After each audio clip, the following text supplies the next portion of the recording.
Assalamualaikum warahmatullahi wabarakatuh. Waalaikumsalam warahmatullahi wabarakatuh. Yang terhormat Bapak Sugeng selaku referee dan mentor kami, Mas Wisnu selaku penulis di acara seminar angkatan 11 dan 14, dan rekan-rekan yang terhebat, yang tangguh dan tak pernah menyerah menghadapi keadaan apapun.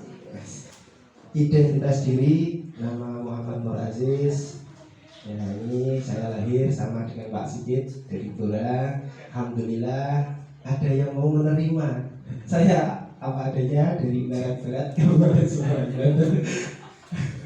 Unit kerja saya di SD Negeri Umpang 2. Alhamdulillah sekali saya bisa diberi kepercayaan, khususnya di Bergas yang sudah menerima saya dengan keadaan apapun.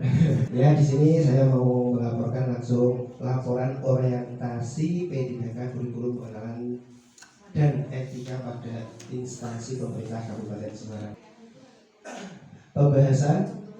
Nah, ini nanti yang mau saya paparkan ada visi Kabupaten Semarang, misi Kabupaten Semarang, visi SD, misi SD, terus rencana hasil kerja tahunan. Lanjut. Manfaat nomor 6 ada 6 pembahasan. Ini saya ulang lagi, walaupun sudah sering kali diulangi, visi Kabupaten Semarang harus ada pembiasaan kata Mbak Isna nih. Nah, dari kita membiasakan sering membaca Bersatu Berdaulat seperti visi Kabupaten Semarang, insya Allah akan tertanam dalam diri kita. Oke, bersatu itu apa? Bersama-sama saling menyatu tanpa memandang sara. Apa itu sara? Suku, agama, ras, dan antar anggota. Terus berdaulat, perencanaan dan pelaksanaan pembangunan daerah yang melibatkan setiap masyarakat, berkepribadian, sejahtera, mandiri, berdikari. Kalau biasanya seperti itu. Yuk, misi. Di sini misi kabupaten ada 7. 1. Meningkatkan kualitas SDM, meningkatkan kemandirian dari sumber daya manusia, terus kemandirian manusia, meningkatkan pemerintahan yang baik. Nah, ini kebijakan, terus meningkatkan pemerataan pembangunan. Jadi diperhatikan pembangunan di Kabupaten Semarang ini, meningkatkan kapasitas hukum. Nah, jadi penegak harus ya jadi penegak harus yang adil, jujur, dan bijaksana. 6. Meningkatkan pengelolaan sumber daya alam. Jadi sumber daya alam yang ada di Kabupaten Semarang ini nanti harapannya bisa dilestarikan atau dimanfaatkan agar Kabupaten Semarang lebih unggul lagi. Yang 7, yang mau saya ambil topik untuk pembahasan adalah meningkatkan pemberdayaan pemuda olahraga serta melestarikan seni dan budaya. Lanjut Pak. Visi SD Negeri nomor 02. Di sini ada visi terwujudnya peserta didik beriman, berakhlak mulia, berprestasi, dan berwawasan global. Beriman itu saling menyatu, tadi tidak membedakan sara. Terus berakhlak mulia, perencanaan dan pelaksanaan pembangunan daerah yang melibatkan partisipasi masyarakat seperti misi Kabupaten Semarang. Partisipasi berprestasi, masyarakat yang berkepribadian dan mampu menghormati dirinya sendiri. Jadi selain kita menghormati orang lain, kita juga harus menghormati diri kalian sendiri yang sudah bisa berjuang menghadapi rintangan dengan baik dan masyarakat lainnya. Lanjut Bapak.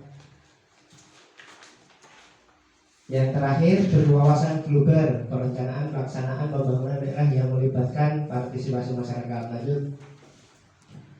Ini misi SD Negeri 02 ada 6, yang menjadikan cantik beriman, terus berjiwa toleransi, menyelenggarakan pembelajaran berdiferensiasi.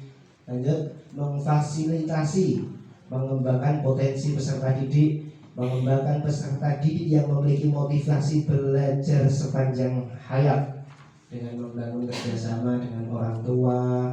Dia ada 3 unsur. Kalau pendidikan ada guru, ada murid, dan wali murid.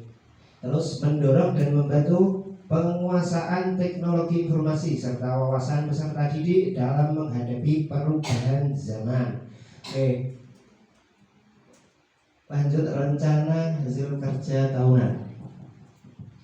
Di sini saya mengambil tema peningkatan minat belajar PJOK materi olahraga tradisional melalui konsep pembelajaran PJOK Hebat di SD Negeri nomor 2. Hebat sendiri mempunyai arti humoris, edukatif, berani, agility, dan takwa terakhir.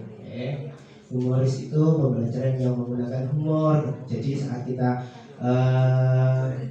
ngajar atau mendidik, menyampaikan ilmu kepada anak-anak, kita harus mempunyai jiwa-jiwa yang humor. Karena di tingkat sekolah dasar itu kita ya bisa kasarannya seperti badut, biar anak itu bisa senang dulu. Dari senang, pelajaran akan masuk seperti itu. Edukatif, jadi edukatif dapat memberikan ilmu afektif, kognitif, dan psikomotor.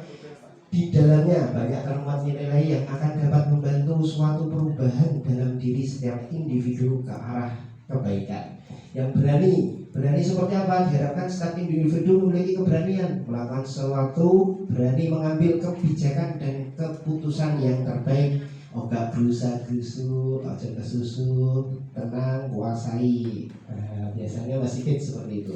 Ya, agility diharapkan setiap individu memiliki kemampuan untuk menyesuaikan diri, lincah dengan mudah dan cepat dalam situasi apapun. Lincah kalau di dalam dunia pendidikan olahraga itu ya anggota tubuh bisa berbalik dengan cepat. Misal habis hadap ke kiri langsung ke kanan, langsung sprint. Nah, kalau di dunia kerja lincah itu bisa dengan mudah dan cepat menghadapi situasi apapun. Perubahan zaman langsung gacor. Butuhnya ini gue PMM mangkat, gue iso borak penting di tata IC. Nah, seperti itu. Yang terakhir takwa. Diharapkan setiap individu memiliki keyakinan yang positif di setiap langkahnya. Nah, jadi ketika kalian atau khususnya diri saya sendiri melakukan sesuatu harus ada keyakinan. Contohnya, misal kalian sedang melakukan sesuatu kalau tidak ada kepastian. Nah, kepastian itu seperti sebuah keyakinan, ya. Kalau ada kepastian, oh iya, iki wis ono sing mastekke, kowe dijanji iki, wah, langkah kalian pasti akan benar. Wis, ora usah ragu. Lanjut Mas Ikit. Isu yang diambil. Nah, identifikasi isu, kurangnya minat atau antusias peserta didik ketika mengikuti pembelajaran PJOK, khususnya materi olahraga tradisional. Gagasan meningkat, peningkatan minat pembelajaran PJOK materi tradisional melalui konsep pembelajaran PJOK Hebat. Lanjut Bapak. Menyusun dokumen perencanaan kegiatan dan tahapan, menyusun program dan target capaian. Terus langkah pertama, koordinasi dengan kepala sekolah, diskusi dengan rekan guru, membuat program dan target capaian melalui olahraga tradisional, menyusun rencana pelaksanaan program. Output kegiatan, tersusunnya program dan target capaian. Penerapan nilai-nilai berakhlak, diskusi dengan kepala sekolah ini termasuk adaptif, bertindak proaktif untuk masyarakat. Saya mendiskusikan bersama teman, teman sejawat, guru-guru, teman-teman yang di sini itu namanya kolaboratif. Lanjut, menyusun media kegiatan. Kegiatan dan tahapannya adalah menyusun rencana kegiatan agar siswa antusias. Biasanya bocah bendok antusias, semangat saat mengikuti pembelajaran PJOK khususnya. Konsultasi dengan bapak mentor, mengelompokkan siswa berdasarkan kemampuan siswa, membuat tes diagnostik seperti bullying. ya, bekerja sama dengan guru per fase. Kalau PJOK ini ya semua kelas mulai dari fase 1 kelas 1 sampai kelas 6. Jadi A, B, C kalau per fase ya, kelas fase A, kelas 1 2, fase B, kelas 3 4, C 5 dan 6. Output kegiatan pemetaan peserta didik sesuai dengan minat peserta didik. Misal kelas 1, oh iya ini tantangannya kelas 1 itu mulai dari engklek dulu ya mudah. Kelas 1 kan nggak terlalu sulit. Misal kelas 1 kok dikasih enggrang ya malah dibuka HP.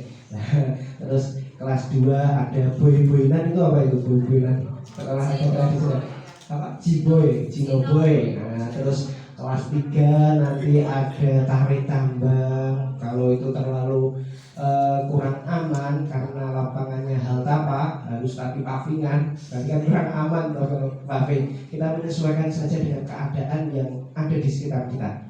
Kalau bisa kita modifikasi alat sekitar, kita manfaatkan seperti burung. Ono krikil didadek bahan pembelajaran, masya Allah itu bagus sekali, bisa diterapkan di SD saya nanti. Ada penerapan nilai berakhlaknya, mengelompokkan siswa berdasarkan cara tadi ya, harmonis, kita saling menghormati, saling menghargai, boleh saling menyakiti. Menggunakan tes diagnostik awal untuk memahami kemampuan siswa, berorientasi pada pelayanan publik. Nah, yang penting kita sadar bahwa didikan kita ini sebenarnya adalah pelayan ya.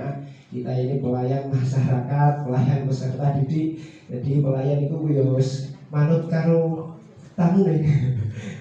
Bekerja sama dengan guru per fase, kolaboratif. Lanjut Bapak.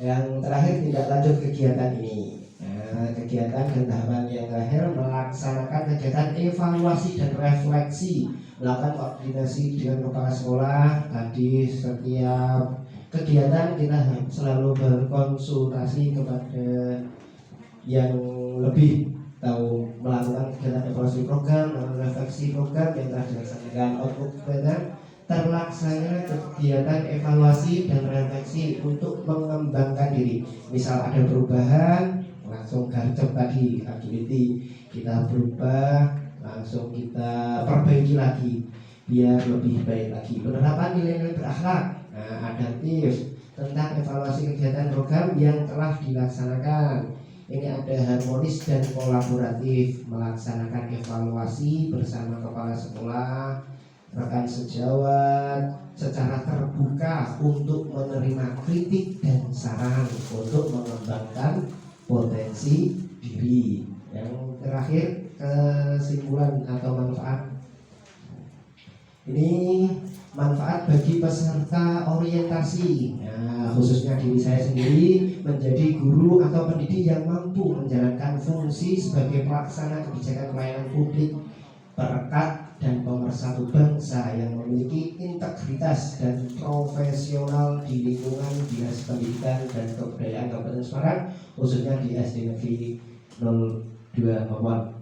Bagi sekolah, tercapainya visi dan misi sekolah, meningkatkan nilai akademik sekolah. Bagi peserta didik, meningkatkan minat peserta didik saat pembelajaran PJOK, khususnya luwih antusias, luwih marem, apa meneh nek ana kompetisi. Nah, jadi semua dibuat kompetisi saja biar peserta didik lebih tertantang. B. Menanamkan karakter cinta terhadap seni dan budaya lokal sesuai dengan misi Kabupaten Semarang, poin ke-7. Nah, oke, lanjut Pak Sigit. Terakhir. Terima kasih, alhamdulillah.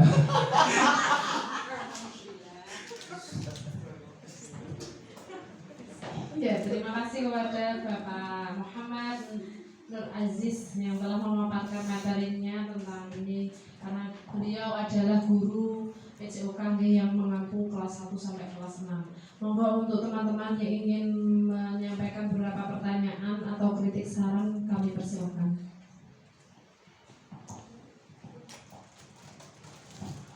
Assalamualaikum warahmatullahi wabarakatuh. Perkenalkan, saya Intan, saya dari SD Negeri Kebukan 2. Perkenalkan Pak, saya ingin bertanya. Tadi di slide Bapak ada tentang PJOK hebat. Tolong bisa dijelaskan PJOK hebat itu yang seperti apa? Terima kasih. Assalamualaikum warahmatullahi wabarakatuh. Ya, terima kasih kepada Bu Intan yang telah menanyakan PJOK hebat itu maksudnya bagaimana, kok bisa ngomong PJOK itu hebat? Saya yakin bukan hanya PJOK saja yang hebat ya. Jadi guru kelas juga hebat, kita semua hebat karena kita seorang pendidik. Wes makno, saya yakin nggak usah dijelaskan lah pengorbanan kalian sampai pagi sampai sore nggak usah. Tapi yang pasti PJOK hebat yang saya paparkan tadi itu kita sebagai pendidik harus mempunyai jiwa satu humoris tadi ya, humoris saat mengajar. Caranya kita mencari hati siswa. Nah, mencari ketika hati siswa itu sudah ada pada diri kalian, kalian mau menyuruh apapun, bukan menyuruh atau memberikan ilmu afektif, kognitif, psikomotor, anak pasti akan nurut dengan kalian ya. Taklukkan dulu hatinya, maka dia akan mengikuti apa yang kalian lakukan ya. Kita harus terjun di dunia anak dulu agar kita bisa mengerti apa sih karena anak. Oh, anak senangnya bermain dan belajar, bermain sambil belajar. Kita masukkan materi yang akan kita berikan kepada anak, kita paparkan di situ, kita kasih struktur, kita kasih arahan. Jadi terstruktur lah pembelajaran yang akan kita berikan kepada anak. Terus edukatif. Nah, di sini edukatif itu ilmu penyampaian, mendidik atau penyampaian ilmu, bisa afektif, pengetahuan kognitif itu pengetahuan, sikap afektif, dan psikomotor praktek yang kita lakukan. Guru digugu lan nek lagi nganu ya delik neng nganu ngoten nggih. Pokoke di depan anak kita harus berperilaku baik.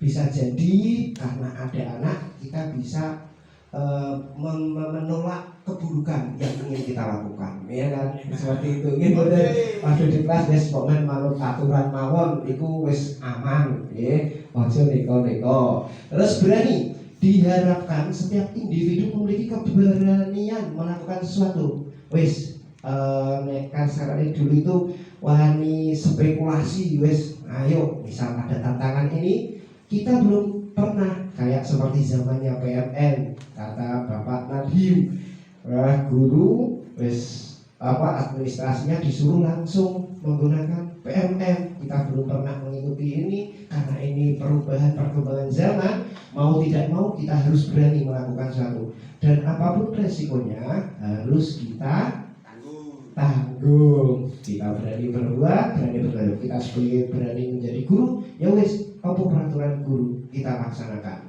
Nah, seperti itu. Agility diharapkan setiap individu, khususnya bagi pendidik dan anak-anak, berarti sudah bisa mendidik, bisa anak-anak, bisa yang lainnya, wali murid juga bisa memiliki kemampuan untuk menyesuaikan diri dengan mudah dimanapun kalian berada. Misal di zona kalian, misalnya di SD kalian sendiri, wah kita jago kandang, barunya kan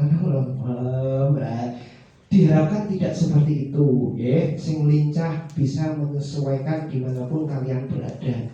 Yang penting saat yang kalian lakukan itu hal yang positif, pasti aman dan akan menambah manfaat untuk diri kita sendiri khususnya. Yang terakhir takwa. Setiap dari HEBA yang kita lakukan itu harus kita dasari dengan keyakinan. Ini nek apa-apa kok gak bawa keyakinan, wis kayak gak duwe apa-apa, percuma. Daripada kamu kasih harapan, mending daripada kamu kasih harapan, mending aku kasih makan. Nek makan kan wis ketok yakin, oh wis dikei makan, daripada harapan